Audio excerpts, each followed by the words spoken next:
English Bible Leviticus chapter 25-27.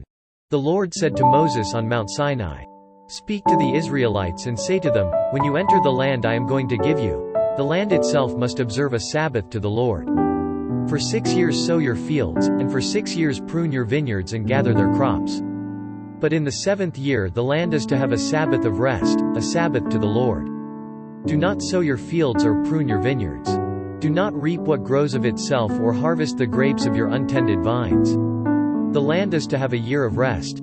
Whatever the land yields during the Sabbath year will be food for you, for yourself, your manservant and maidservant, and the hired worker and temporary resident who live among you, as well as for your livestock and the wild animals in your land.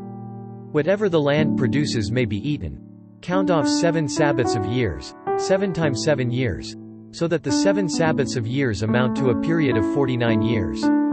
Then have the trumpet sounded everywhere on the 10th day of the 7th month. On the Day of Atonement sound the trumpet throughout your land. Consecrate the 50th year and proclaim liberty throughout the land to all its inhabitants.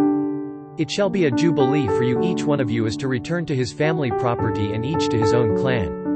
The 50th year shall be a jubilee for you. Do not sow and do not reap what grows of itself or harvest the untended vines. For it is a jubilee and is to be holy for you. Eat only what is taken directly from the fields. In this year of jubilee everyone is to return to his own property. If you sell land to one of your countrymen or buy any from him, do not take advantage of each other. You are to buy from your countryman on the basis of the number of years since the jubilee. And he is to sell to you on the basis of the number of years left for harvesting crops. When the years are many, you are to increase the price, and when the years are few, you are to decrease the price, because what he is really selling you is the number of crops. Do not take advantage of each other, but fear your God. I am the Lord your God. Follow my decrees and be careful to obey my laws, and you will live safely in the land. Then the land will yield its fruit, and you will eat your fill and live there in safety. You may ask, what will we eat in the 7th year if we do not plant or harvest our crops? I will send you such a blessing in the 6th year that the land will yield enough for 3 years. While you plant during the 8th year, you will eat from the old crop and will continue to eat from it until the harvest of the 9th year comes in. The land must not be sold permanently, because the land is mine and you are but aliens and my tenants. Throughout the country that you hold as a possession, you must provide for the redemption of the land. If one of your countrymen becomes poor and sells some of his property, his nearest relative is to come and redeem what his countryman has sold. If, however, a man has no one to redeem it for him but he himself prospers and acquires sufficient means to redeem it, he is to determine the value for the years since he sold it and refund the balance to the man to whom he sold it. He can then go back to his own property. But if he does not acquire the means to repay him, what he sold will remain in the possession of the buyer until the year of Jubilee. It will be returned in the Jubilee, and he can then go back to his property. If a man sells a house in a walled city, he retains the right of redemption a full year after its sale. During that time he may redeem it. If it is not redeemed before a full year has passed, the house in the walled city shall belong permanently to the buyer and his descendants. It is not to be returned in the Jubilee. But houses in villages without walls around them are to be considered as open country. They can be redeemed, and they are to be returned in the Jubilee. The Levites always have the right to redeem their houses in the Levitical towns, which they possess. So the property of the Levites is redeemable, that is, a house sold in any town they hold, and is to be returned in the Jubilee. Because the houses in the towns of the Levites are their property among the Israelites. But the pasture land belonging to their towns must not be sold, it is their permanent possession. If one of your countrymen becomes poor and is unable to support himself among you, help him, as you would an alien or a temporary resident, so he can continue to live among you. Do not take interest of any kind from him, but fear your God, so that your countryman may continue to live among you. You must not lend him money at interest or sell him food at a profit. I am the Lord your God, who brought you out of Egypt to give you the land of Canaan and to be your God. If one of your countrymen becomes poor and is unable to support himself among you, help him, as you would an alien or a temporary resident, so he can continue to live among you. Do not take interest of any kind from him, but fear your God, so that your countryman may continue to live among you. You must not lend him money at interest or sell him food at a profit. I am the Lord your God, who brought you out of Egypt to give you the land of Canaan and to be your God. If one of your countrymen becomes poor among you and sells himself to you, do not make him work as a slave. He is to be treated as a hired worker or a temporary resident among you. He is to work for you until the year of Jubilee. Then he and his children are to be released, and he will go back to his own clan and to the property of his forefathers. Because the Israelites are my servants, whom I brought out of Egypt, they must not be sold as slaves. Do not rule over them ruthlessly, but fear your God. Your male and female slaves are to come from the nations around you. From them you may buy slaves. You may also buy some of the temporary residents living among you and members of their clans born in your country, and they will become your property. You can will them to your children as inherited property and can make them slaves for life, but you must not rule over your fellow Israelites ruthlessly. If an alien or a temporary resident among you becomes rich, and one of your countrymen becomes poor and sells himself to the alien living among you or to a member of the alien's clan, he retains the right of redemption after he has sold himself. One of his relatives may redeem him. An uncle or a cousin or any blood relative in his clan may redeem him. Or if he prospers, he may redeem himself. He and his buyer are to count the time from the year he sold himself up to the year of Jubilee. The price for his release is to be based on the rate paid to a hired man for that number of years. If many years remain, he must pay for his redemption a larger share of the price paid for him. If only a few years remain until the year of Jubilee, he is to compute that and pay for his redemption accordingly. He is to be treated as a man hired from year to year. You must see to it that his owner does not rule over him ruthlessly. Even if he is not redeemed in any of these ways, he and his children are to be released in the year of Jubilee. For the Israelites belong to me as servants. They are my servants, whom I brought out of Egypt. I am the Lord your God. Leviticus chapter 26.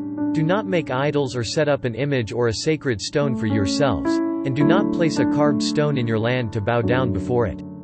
I am the Lord your God. Observe my Sabbaths and have reverence for my sanctuary.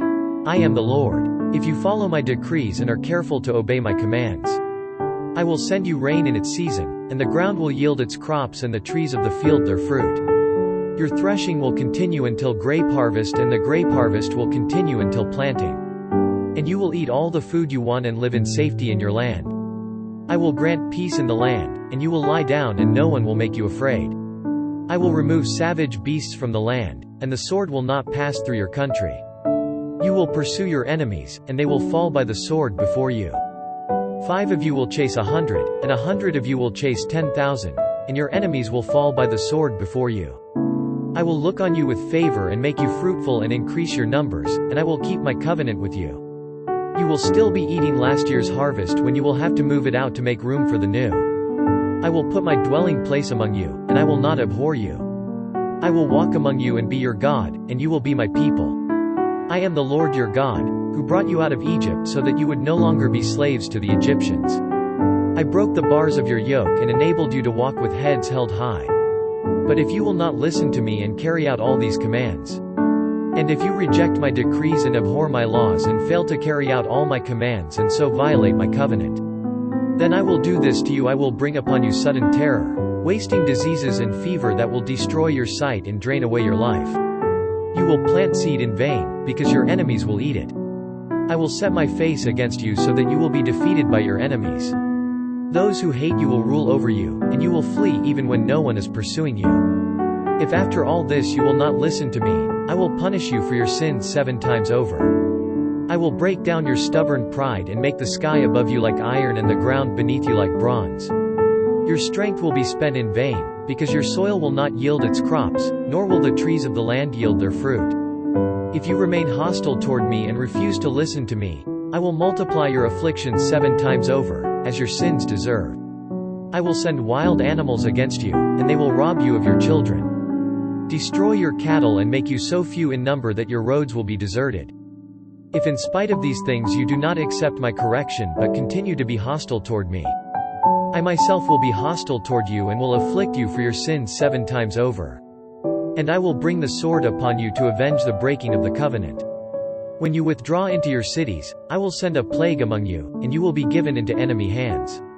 When I cut off your supply of bread, 10 women will be able to bake your bread in one oven, and they will dole out the bread by weight. You will eat, but you will not be satisfied.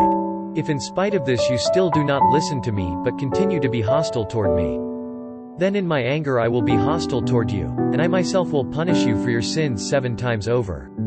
You will eat the flesh of your sons and the flesh of your daughters. I will destroy your high places, cut down your incense altars and pile your dead bodies on the lifeless forms of your idols, and I will abhor you. I will turn your cities into ruins and lay waste your sanctuaries, and I will take no delight in the pleasing aroma of your offerings. I will lay waste the land, so that your enemies who live there will be appalled. I will scatter you among the nations and will draw out my sword and pursue you. Your land will be laid waste, and your cities will lie in ruins. Then the land will enjoy its Sabbath years all the time that it lies desolate and you are in the country of your enemies. Then the land will rest and enjoy its Sabbaths. All the time that it lies desolate, the land will have the rest it did not have during the Sabbaths you lived in it.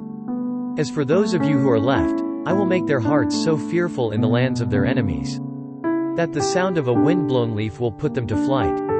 They will run as though fleeing from the sword, and they will fall, even though no one is pursuing them. They will stumble over one another as though fleeing from the sword, even though no one is pursuing them. So you will not be able to stand before your enemies. You will perish among the nations, the land of your enemies will devour you. Those of you who are left will waste away in the lands of their enemies because of their sins, also because of their fathers' sins they will waste away. But if they will confess their sins and the sins of their fathers, their treachery against me and their hostility toward me, which made me hostile toward them so that I sent them into the land of their enemies, then, when their uncircumcised hearts are humbled and they pay for their sin, I will remember my covenant with Jacob and my covenant with Isaac and my covenant with Abraham, and I will remember the land. For the land will be deserted by them and will enjoy its Sabbaths while it lies desolate without them. They will pay for their sins because they rejected my laws and abhorred my decrees.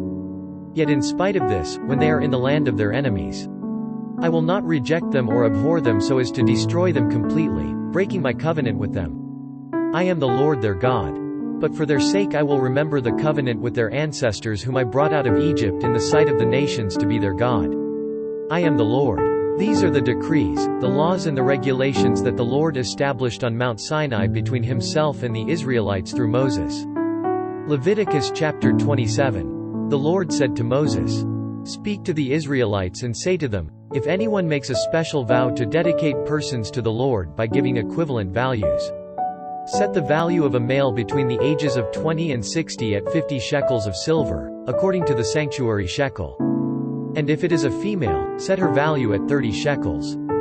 If it is a person between the ages of 5 and 20, set the value of a male at 20 shekels and of a female at 10 shekels. If it is a person between 1 month and 5 years, set the value of a male at 5 shekels of silver and that of a female at 3 shekels of silver. If it is a person 60 years old or more, set the value of a male at 15 shekels and of a female at 10 shekels.